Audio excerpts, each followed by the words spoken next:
ఇచ్చిన సూచన సమాచారం ప్రకారం కొన్ని ఇక్కడ డెడ్ బర్డ్స్ కోడిలు బేసికల్గా మా ఇరిగేషన్ శాఖ తరఫున, రెవెన్యూ శాఖ తరఫున, పోలీస్ శాఖ తరఫున మేము నిన్న మొత్తం ఒక సమీకృత విచారణ జరపడం జరిగింది.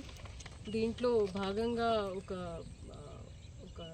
9 కిలోమీటర్ దూరం ఉన్న నివాసిస్తులు తన కావాలని అక్కడ ఒక 40-45 కోడుల్ని ఇక్కడ లింక్ కెనాల్ ఆల్మోస్ట్ ఇక్కడ నుంచి 8-9 కిలోమీటర్స్ దూరం ఉన్న కెనాల్ను కావాలని విసిరేయడం జరిగింది. తన మీద కూడా ఏఎస్పీ గారు వెంటనే చొరవ చూపెట్టి రిమాండ్కి కూడా పంపడం జరిగింది. ఎఫ్ఐఆర్ కూడా నమోదైంది. మేము కూడా తహసీల్దార్ యాజ్ మెజిస్ట్రేట్గా 133 కింద పబ్లిక్ న్యూసెన్స్ సెక్షన్ కింద మేము కూడా చట్టం పరంగా చర్యలు తీసుకుంటూ ఉన్నాము. దీంట్లో మీడియాతో మేము కోరేది ఏంటంటే ఎవరు కూడా అపోహాలకి గురి అవ్వాల్సిన అవసరం లేదండి.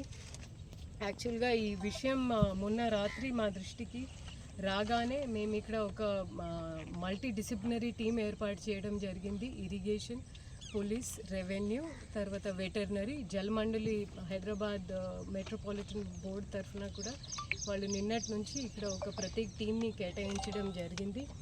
దాంతోపాటు ఒక థర్డ్ పార్టీ అసెస్మెంట్ మా డిపార్ట్మెంట్ పరంగా ఉన్న క్వాలిటీ అసెస్మెంట్ టీంతో పాటు ఒక స్వతంత్ర థర్డ్ పార్టీ టీం ల్యూసిడ్ అనేది కంపెనీకి కూడా ఇక్కడ నుంచి నిన్న శాంపిల్స్ పంపడం జరిగింది. అది ఈరోజు మాకు 2 PM వరకు ఆ రిపోర్ట్ కూడా వస్తూ ఉంది. ఇప్పటి వరకు ఒక ప్రాథమిక విచారణ చేస్తే మా వెటర్నరీ వాళ్ళు డెడ్ బాడీస్ టిష్యూస్ని ఎందుకంటే అంత ఫోర్షోర్కి వచ్చినాయి కినారాకి మొత్తం తీసుకొని 40-45 శాంపిల్స్ని మేము ఇక్కడ నుంచి ఏడిఏ నల్గొండకి పంపడం జరుగుతుంది. ప్రీలిమినరీ శాంపుల్ వెరిఫికేషన్ చూస్తే దాంట్లో ఎలాంటివి ఇప్పుడు నడుస్తున్న బర్డ్ ఫ్లూ అనేది ఏది కూడా నిర్ధారణ కాలే. ఉన్నప్పటికీ కూడా మేము ఇక్కడ నుంచి భోపాల్కి హైయర్ ల్యాబ్స్కి టెస్టింగ్ కోసం పంపిస్తూ ఉన్నాము. ఇంకా నెక్స్ట్ 10-14 రోజు కూడా మేము రెగ్యులర్గా మానిటరింగ్ చేస్తాము. ఇప్పుడు జలమండలి బోర్డు తరఫున డ్రోన్ సర్వే కూడా నిన్న నిర్వహించడం జరిగింది. కెనాల్ కావచ్చు, రిజర్వాయర్ కావచ్చు, గేట్ ఏరియా కావచ్చు, పంప్ హౌస్ కావచ్చు, ఎక్కడ కూడా ఎలాంటివి జంతు రిమైన్స్ అయినా, బాడీ రిమైన్స్ అయినా, ఫీకల్ మ్యాటర్ అయినా మీ అందరు గమనించాలి అండి. ఒక డ్రింకింగ్ వాటర్ రిజర్వాయర్ అంటే మనకి 3 రకాల కాలుష్యం జరిగే అవకాశం ఉంటుంది. Radio active waste. Radio active అంటే అది అతి ప్రమాదకారి వేస్ట్. తర్వాత కెమికల్ అండ్ చివర్లో వచ్చేసి బయాలజికల్ పొల్యూటెంట్. ఇప్పుడు మనం చూస్తున్నది అది ఒక బయాలజికల్ పొల్యూటెంట్ అనమాట. ఎందుకంటే అది డిగ్రేడబుల్. అండ్ మన అదృష్టం ఏంటంటే ఆ లింక్ కెనాల్ నుంచి డైరెక్ట్గా ఇది పెద్ద ప్రవాహక ప్రాంతం లేదు కాబట్టి సైడ్గా ఫోర్షోర్కి అంత డెడ్ వేస్ట్ వచ్చింది. కాబట్టి నిన్ననే మా డిఈ గారు, ఆర్డీఓ గారు, పోలీస్ వీళ్ళంతా చొరవ చూపెట్టి దాన్ని సైడ్గా తీసుకొని అంత శాంపుల్ని కలెక్ట్ చేయడం జరిగింది. ఇక్కడ కూడా మాకు స్వాబ్స్, ట్రాకియా అంటే బర్డ్స్ బాడీ పార్ట్స్ కానీ, ఫీకల్ వేస్ట్ కానీ ఏది కూడా దొరకలే. ఉన్నప్పటికీ కూడా మా టీం అంతా చాలా జాగ్రత్తగా ఉంది. ఇంకా నెక్స్ట్ 10-20 డేస్ మేము దీన్ని మానిటర్ చేస్తూ ఉన్నాము. సో ఎవరు కూడా ఎలాంటివి అపోహాలకి గురి అవ్వాల్సిన అవసరం లేదండి. మన రిజర్వాయర్ చాలా శాస్త్రీయమైన తరీకాతో చాలా ఒక సిస్టమాటిక్ వేలో కట్టడం జరిగింది. సో ఇక్కడ మేము ఫిల్టరింగ్ 3 స్థాయిలో ఫిల్టరింగ్ చేస్తాము. ఈ ఫిల్టరింగ్ పూర్తి అయ్యేటప్పుడే మళ్ళీ ఫ్లో రిలీజ్ అవుతుంది.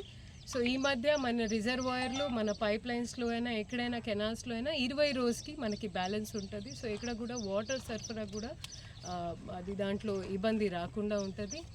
అండ్ మీడియా మాధ్యమంతో నేను అందరికీ గట్టిగా హెచ్చరిస్తున్నానండి. ఇది ఏదైతే మన పక్కన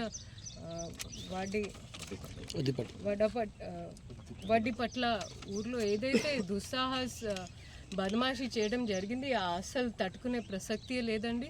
నేను మీడియా ద్వారా హెచ్చరిస్తూ ఉన్నాను. రాష్ట్ర ప్రభుత్వం దీని మీద ఇలాంటివి మిస్అడ్వెంచర్స్ని చాలా సీరియస్గా తీసుకుంటుంది. మేము కూడా జిల్లా పరిపాలన పరంగా చాలా స్ట్రిక్ట్గా ఉంటాము. దీని మీద ఎవరు కూడా ఈ ప్రాంతానికి చెందిన వాళ్ళు కావచ్చు, వేరే ప్రాంతానికి కావచ్చు, ఇలాంటివి క్రిటికల్ ఎస్టాబ్లిష్మెంట్స్తో ఆటే ప్రసక్తియే లేదు. మేమైనా పోలీస్ శాఖ అయినా మేము అస్సలు దీన్ని టాలరేట్ చేయము. దయచేసి మీ అందరు మాకు సహకరించాలి. ఇది మన తెలంగాణ రాష్ట్రానికి it is a very very critical establishment అనమాట. ఇలాంటివి స్ట్రక్చర్స్ యావత్ మన భారతదేశంలోనే చాలా తక్కువ ఉన్నాయి. సో దీన్ని కాపాడే బాధ్యత మన అందరిది. సో అండ్ ఆల్రెడీ ఎవరైతే ఆ వ్యక్తి ఉన్నారో తన మీద ఇంకా ఏఎస్పీ గారు మాట్లాడతారు.